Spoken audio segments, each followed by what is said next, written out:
고린도 교회가 이제 많이 타락하고 부패한 교회이긴 했지만 그래도 그들 중 일부는 여전히 사도 바울을 공경하고 있었습니다. 그래서 자신들의 고민에 대한 답변을 이제 사도 바울에게 요청을 했고, 또 바울은 그들의 요청에 대한 답변을 이제 오늘 얘기하기 시작합니다. 고린도 교인들이 바울에게 질문했던 주제 중에 하나는 뭐였냐면 이제 혼인에 관한 문제였습니다. 그래서 바울은 고린도전서 7장 전체를 통해서 혼인에 관한 얘기를 합니다. 근데 개인적으로 제가 설교를 준비하면서 느낀 거는 오늘 주제는 제가 얘기하기 쉽지가 않습니다. 왜냐하면 저는 미혼자이기 때문에 그렇습니다.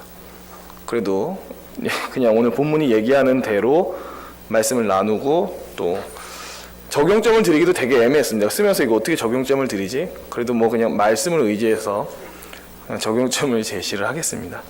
먼저 1절에서 이렇게 말을 합니다. 너희가 쓴 문제에 대하여 말하면 남자가 여자를 가까이 아니함이 좋으나, 여기 1절에 나오는 그 남자가 여자를 가까이 아니하는 게 좋다라는 말은 당시 유대인들이 가지고 있던 어떤 경구였습니다.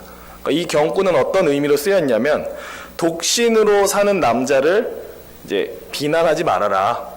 결혼 안 하고 그냥 혼자 사는 남자에 대해서 그를 좋지 않게 얘기하지 말아라. 그런 의미가 담긴 말입니다. 괜히 이 말이 남자가 여자를 가까이 아니하는 게 좋다라고 말하니까 무슨 여자를 비하하는 말인가? 라고 생각하실 수 있는데 그 말이 아니고 이 말은 당시에 이제 결혼하지 않은 남자를 비난하지 말라라는 의미로 쓰는 그런 경구였습니다.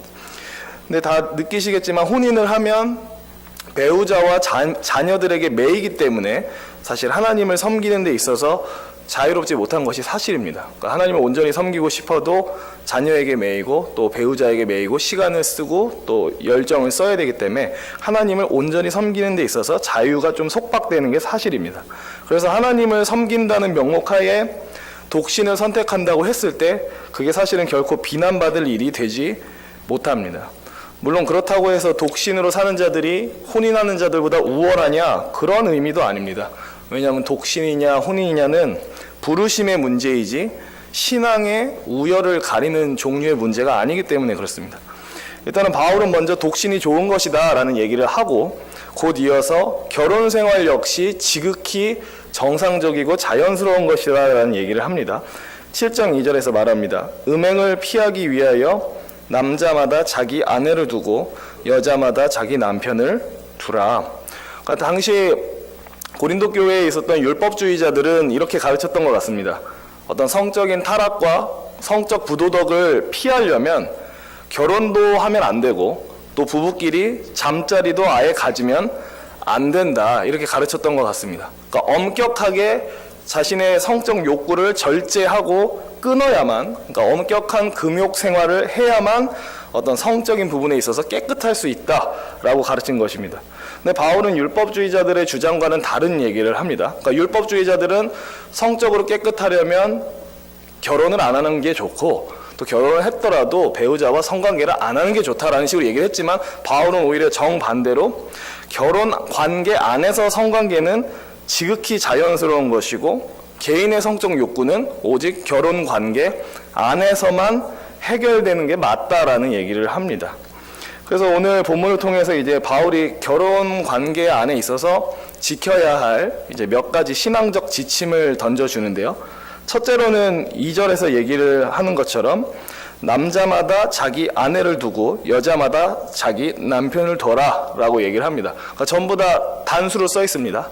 한 남자는 한 여자를 아내로 두고 한 여자는 한 남자를 남편으로 둬라. 물론 지금 이제 우리에게 있어서 일부 일처제가 굉장히 자연스러운 것이긴 하지만 사실 고대 사회, 이 성경이 쓰여졌을 당시에는 일부 일처제가 꼭 당연한 것은 아니었습니다. 하지만 바울은 하나님의 창조 질서에 따라서 한 남자가 한 여자와만 가정을 이룰 것, 그렇게 결혼할 것을 가르칩니다. 계속해서 3절을 제가 읽겠습니다. 남편은 그 아내에 대한 의무를 다하고 아내도 그 남편에게 그렇게 할지라. 바울이 제시하는 이제 결혼에 관한 두 번째 지침이 있습니다. 그건 뭐냐면 남편은 아내에게 자신의 의무를 다하고 아내는 남편에게 자신의 의무를 다해라. 그럼 여기서 의무를 다하라고 할 때 여기는 무슨 의무를 얘기하는 것인가? 뭐 남편은 돈을 잘 벌어와야 된다는 것인가, 아니면 뭐 아내는 뭐 또 이것저것을 잘해야 된다는 것인가. 오늘 전체적인 우리가 같이 읽은 본문의 문맥상 여기서 말하는 의무는 성관계에 대한 의무입니다. 남편은 아내에 대한 성관계의 의무를 다하고 아내는 남편에 대한 성관계의 의무를 다 하라는 겁니다. 그러니까 서로 가지고 있는 성적 욕구에 대해서 충족시켜줄 의무를 갖고 있다라는 얘기를 하고 있습니다. 출애굽기 21장 10절에 보면 이런 구절이 있습니다. 만일 상전이 다른 여자에게 장가들지라도 그 여자의 음식과 의복과 동침하는 것은 끊지 말 것이요. 그러니까 아내에게 마땅히 계속 해야 되는 일 중에 하나가 뭐냐면 동침하는 것임을 여기서 얘기를 하고 있습니다. 그러니까 성경은 혼인을 해서 부부가 되었다면 이제 동침하는 것을 끊지 말아라. 그러니까 혼인관계 안에서의 잠자리는 선택사항이 아니라 부부간에 마땅히 지켜야 될 의무다라는 얘기를 하고 있습니다. 그러니까 바울은 이제 대놓고 잠자리라는 표현을 쓰지 않고 의무라는 완곡한 단어로 그것이 마땅하다라는 얘기를 계속 하고 있습니다. 오늘은 사실 이미 다 알고 계신 내용이고 다 지극히 자연스러운 내용뿐입니다. 부부간의 잠자리는 죄가 아니고 금지되어야 할 부분도 아닌 것입니다. 계속해서 바울이 4절에서 얘기를 합니다. 우리 4절은 같이 읽어보도록 하겠습니다. 우리 4절 말씀 함께 읽겠습니다. 아내는 자기 몸을 주장하지 못하고 오직 그 남편이 하며 남편도 그와 같이 자기 몸을 주장하지 못하고 오직 그 아내가 하나니. 그러니까 이런 얘기를 합니다. 남녀가 혼인을 해서 부부로 맺어지면 남편의 몸은 더 이상 개인의 것이 아니라 누구의 몸도 되냐면 아내의 것이 됩니다. 아내의 몸 역시 개인의 것이 아니라 남편의 것이 됩니다. 남편의 몸은 오직 아내를 위한 것이 되고 아내의 몸 역시 오직 남편을 위한 몸이 됩니다. 그래서 이제 여기서 이런 원리를, 이런 어떤 지침을 꺼낼 수 있죠. 남편이 아내에게 성적인 관계를 요구하면 아내는 남편의 요구에 응할 필요가 있습니다. 반대로 이제 아내가 남편에게 성적인 관계를 요구하면 남편 역시 여기에 대해서 이제 응할 필요가 있습니다. 성적 관계를 맺지 말아야 할 합당한 이유가 있지 않는 한은 남편은 아내의 요구를 존중해줘야 되고 아내 역시 남편의 요구를 존중해줘야 됩니다. 근데 사실 이 문제는 주변에 있는 기혼자들이랑 뭐 얘기할 기회가 있을 때 물어보면 물론 성경이 이렇게 얘기를 하지만 현실적으로 힘들다라는 얘기를 많이 하는데요. 제가 얘기하면 별로 타당성이 없으니까 많이 얘기하지 않겠습니다. 아무튼 또 이 구절에서 우리가 자연스럽게 유추할 수 있는 거는 내가 결혼을 하는 순간 나의 몸은 나의 배우자의 것이 되기 때문에 결혼관계 바깥에서 성관계를 절대로 맺으면 안 된다라는 지침도 나옵니다. 남편의 몸은 더 이상 자기의 몸이 아니라 아내의 것입니다. 아내의 몸도 더 이상 자기의 것이 아니라 남편의 것입니다. 그렇기 때문에 법적으로 또 하나님 안에서 허락된 부부관계 바깥에서 성관계를 맺는 것은 하나님께서 보셨을 때 가증한 것이 됩니다. 근데 바울의 이러한 지침은 사실 이 성경이 주어졌던 고대 세계에 있어서는 되게 혁신적인 가르침이었습니다.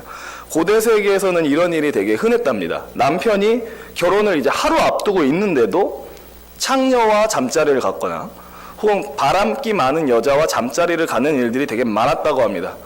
그러고서는 이제 아내들한테 결혼할 여자한테 말하기를 나는 당신을 사랑하지 않기 때문에 딴 여자랑 잔 게 아니라 그냥 내가 갖고 있는 육체의 욕구를 해소하기 위해서 그렇게 했을 뿐이다 라고 아내에게 선언하곤 했다고 합니다. 사실 바울은 이제 그러한 것을 금지하는 겁니다. 결혼하게 되면 당신의 몸은 배우자의 것이니 배우자 외에 다른 사람에게 당신의 몸을 허락하지 마십시오라는 지침을 우리에게 또 줍니다. 또 5절도 우리 함께 이어서 읽어보도록 하겠습니다. 같이 읽겠습니다. 서로 분방하지 말라. 다만 기도할 틈을 얻기 위하여 합의상 얼마 동안은 하되 다시 합하라. 이는 너희가 절제 못함으로 말미암아 사탄이 너희를 시험하지 못하게 하려 함이라. 바울이 혼인에 관해서 던져주는 이제 세 번째 지침은 만약에 정말 특별한 이유가 있다면 잠자리를 잠시 중단할 수 있다. 그럼 어떤 때에 잠자리를 중단할 수 있는가라고 얘기를 했을 때 금식이나 특별한 기도를 할 때는 가능하다라고 얘기를 합니다. 그러니까 예를 들어서 정말 중대한 문제가 발생했을 때 최우선적으로 하나님 앞에 매달리고 기도해야 할 어떤 사건이 터졌을 때 사람들은 그런 방법을 쓰죠. 금식을 하고 또 시간을 정하고 날짜를 정해서 하나님께 완전히 집중하는, 내가 원하는 것은 오직 하나님의 응답, 어떤 하나님께서 나를 만나주시는 것일 뿐 그 외에 내게 아무것도 중요하지 않습니다라는 것을 표시할 때가 있습니다. 금식도 그런 의미죠. 하나님, 내가 밥을 먹지 않는 것은 내 생명을 담보로 지금 하나님을 압박한다는 의미가 아니라 나는 내가 갖고 있는 육체적 굶주림보다 하나님의 응답에 대한 굶주림이 훨씬 큽니다라는 의미로 금식을 하는 거죠. 하나님, 나 죽어요, 배고파 죽어요, 빨리 들어주세요, 이 의미가 아니라 내 육체의 굶주림보다 하나님의 응답에 대한 굶주림이 훨씬 큽니다라는 것을 이제 밥 먹지 않는 것으로 보여주는 겁니다. 그래서 성욕도 사실 그런 의미에서 제어할 수도 있습니다. 성적 욕구를 채우는 게 나한테 중요한 게 아니라 하나님께 지금 기도의 응답을 받는 것이 내게 최우선적 관심사입니다라는 의미로서 어떤 성적 행위도 잠시 멈출 수 있는 겁니다. 근데 그럼에도 불구하고 이제 바울이 이런 중요한 얘기를 합니다. 그렇게 중요한 기도를 해야 되기 때문에, 지금은 하나님 앞에 기도할 때이기 때문에 잠시 성관계를 안 한다고 할 때 7장 5절에서 말하길 합의상이라는 얘기를 합니다. 그러니까 부부끼리 동의가 되면 그렇게 하라는 겁니다. 그러니까 괜히 이럴 수도 있는 겁니다. 배우자의 동의를 구하지 않고 여보, 나 이제 당분간 하나님께 집중할 거니까 잠자리 안 해, 이렇게 일방적으로 선언하지 말라는 거죠. 먼저 이러의 이유로 내가 기도해야겠고 집중해야겠다는 얘기를 하고 배우자는 그 얘기를 듣고 당신의 생각이 그렇다면 나도 동의합니다 라는 합의하에 당분간 이제 뭐 잠자리를 멈추는 것, 이러한 것은 허용한다라고 바울이 얘기를 합니다. 근데 그럼에도 불구하고 다시 바울이 또 얘기하기를 얼마 동안은 잠깐 멈추되 곧 다시 합하라, 그러니까 다시 잠자리를 하고 그런 관계를 갖는 자리로 돌아가라. 왜 그렇게 얘기를 하냐면 스스로의 성욕을 제어하는 그 기간이 길어지면 길어질수록 일반적으로 남자 같은 경우는 3일이 지나면 성적인 욕구가 다시 이제 막 끌어오르기 시작한다라고 제가 어떤 책에서 본 기억이 있습니다. 그러니까 잠자리를 안 하는 시간, 성적 욕구를 어떻게 해결하는 시간을 갖지 않는 시간이 길어지면 성욕이 가득 차오르게 되고 그 차오른 성욕은 사탄이 악용하게 될 소지가 높기 때문에 바울은 다시 분방했다가도 다시 함께 자라, 이런 얘기를 하고 있습니다. 근데 또 바울이 6절에서 한마디 더 하는 건 있습니다. 이런 식의 얘기를 합니다. 그러나 내가 이 말은 허락이요 명령은 아니니라. 그러니까 지금 5절에서 했던 얘기, 어떤 금식이나 중요한 이유로 잠자리를 멈추는 게 좋다라고 얘기한 게 하나님께서 직접적으로 명령한 명령은 아니고 바울 스스로 생각하기에 그게 여러분의 신앙에 있어서 유익하다라는 식으로 얘기를 하고 있습니다. 이제 오늘 말씀을 정리하도록 하겠습니다. 제가 예전에 이런 얘기를 들었던 기억이 납니다. 어떤 목사님의 사모님께 고민이 있었다고 합니다. 어떤 고민이었냐면 주일 사역이 끝나고 나면 그날 밤만 되면 유독 목사님이 사모님한테 이제 성관계를 요구했다고 합니다. 주일날 이제 사역이 다 끝나고 저녁이 되면 다른 날과는 다르게 좀 더 적극적으로 그것을 요구했다고 합니다. 근데 그럴 때마다 이제 사모님은 목사님에게 이렇게 말했다고 합니다. 여보, 오늘 주일이에요. 주일에 무슨 잠자리입니까? 이런 식으로 하면서 남편의 요구를 그냥 거절했다고 합니다. 그러니까 이 부분에 대해서 어떻게 생각하시는지 모르겠습니다. 그게 성경적인 거라고 생각하실지도 모르겠습니다. 왠지 주일은 그런 거 하면 안 될 것 같고 뭔가 깨끗하게 지켜야 될 것 같고 성관계하면 왠지 부정 탈 것 같고 약간 이런 느낌을 받아서 이렇게 거절하는지도 모르겠습니다. 물론 구약 성경에 보면 그런 내용은 있습니다. 하나님의 임재를 기다릴 때에 또 하나님 앞에 나아가기 전에 며칠 전부터 부부끼리 잠자리를 하지 말아라라는 그런 구절들은 있습니다. 근데 그게 오늘날 우리에게 효력이 없는 것은 그 구절들이 도덕법이 아니라 의식법이기 때문에 그렇습니다. 자세한 설명은 하지 않겠습니다. 구약에 나와 있는 의식법은 예수 그리스도로 말미암아 성취되고 완성됐기 때문에 더 이상 우리들이 지켜야 될 효력이 없습니다. 의무가 없습니다. 그러니까 제가 말씀드리고 싶은 건 그겁니다. 주일에 성관계 한다고 해서 그게 죄가 아니라는 겁니다. 하지만 이제 제가 들었던 그 얘기에서 사모님은 주일에 남편과 성관계를 하는 것은 뭔가 죄인 것 같다라고 그릇된 생각을 갖고 남편의 요구를 이제 걷어찼다라는 거죠. 안 돼요. 주일이에요. 저리 가세요. 이런 식으로. 아마도 저도 이제 이 길을 걷는 사람이기 때문에 그 남편 목사님의 심정이 뭔지는 알 것 같습니다. 주일에 바짝 긴장하고 하루 종일 수고롭게 사역을 했기 때문에, 그리고 그날 밤에 긴장이 풀렸을 때 아내로부터 큰 위로를 얻고 싶어서 그러지 않았을까라는 생각이 듭니다. 하지만 제가 들었던 얘기에서 그 사모님은 주일에 무슨 성관계냐면 남편의 요구를 이제 거절하고 말았습니다. 말씀을 마치겠습니다. 오늘 본문을 통해서 살펴본 바 기독교는 금욕의 종교가 아닙니다. 그러니까 출산 외에는 성관계를 가지면 안 된다 이런 식으로 가르치지 않습니다. 굳이 출산과 상관이 없어도 부부끼리 성관계를 맺는 것은 지극히 자연스럽다라고 얘기를 하는 게 기독교입니다. 옛날에 그런 얘기를 들었습니다. 우리나라가 워낙 강한 유교 문화의 국가였기 때문에 남편 같은 경우 남자가 아내를 두면 첫 번째 정부인 같은 경우는 일부러 성관계를 많이 안 가졌다 이런 얘기를 했습니다. 딱 아이를 낳아야 할 때만 아내가 있는 방에 가서 성관계 갖고 그 외에는 안 갔다고 합니다. 왜 안 갔냐면 뭐 괜히 성관계를 많이 해서 그쪽 부분에 눈을 뜨게 하면 안 된다라는 말도 안 되는 논리가 존재해서 첫 번째 정부인은 뭐 남편과 잠자리를 하는 횟수가 뭐 평생 손꼽을 정도로 없었다고 그런 얘기를 들었던 기억이 납니다. 하지만 기독교는 금욕의 종교가 아닙니다.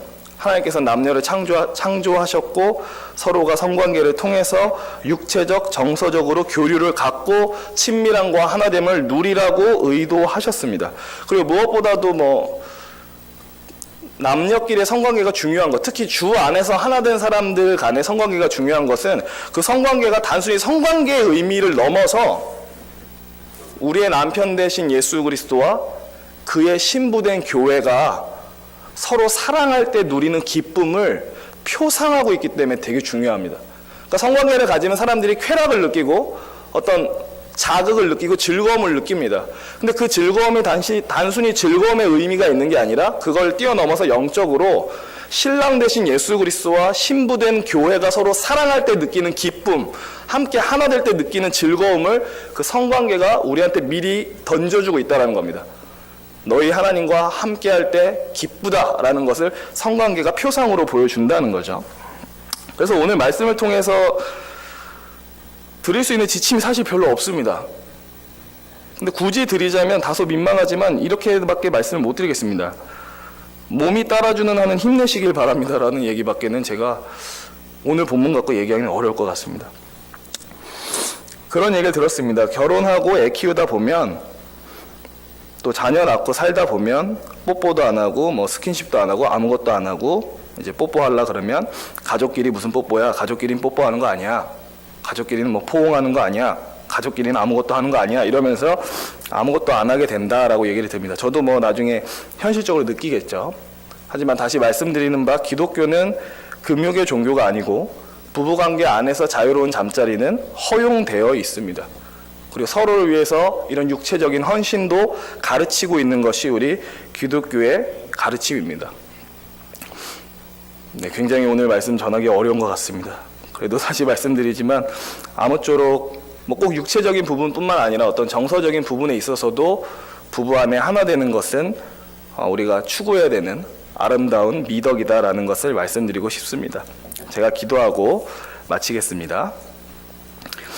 하나님 아버지, 특별히 우리에게 결혼이라는 제도를 허락하셨습니다. 그리고 또 결혼이라는 제도 안에서 자유롭게 누릴 수 있는 성적인 관계 또한 허락하셨습니다. 주님, 우리가 행여나 이 부분에 대해서 그릇된 지식으로 말미암아 죄책감을 느끼거나 어려워하지 않도록 우리를 자유롭게 하여 주시옵소서. 무엇보다도 주님, 부부관계가 단순히 인간적인 관계를 넘어서서 우리의 신랑 되신 예수 그리스도와 신부된 교회의 사랑을 표상하는 그런 제도임을 기억하며 각 부부가 주 안에서 하나로 연합하고 또 정서적으로 육체적으로 하나 되기를 힘쓸 수 있는 그런 거룩한 가정들 되게 하여 주시옵소서. 감사드립니다. 예수 그리스도의 이름으로 기도합니다. 아멘.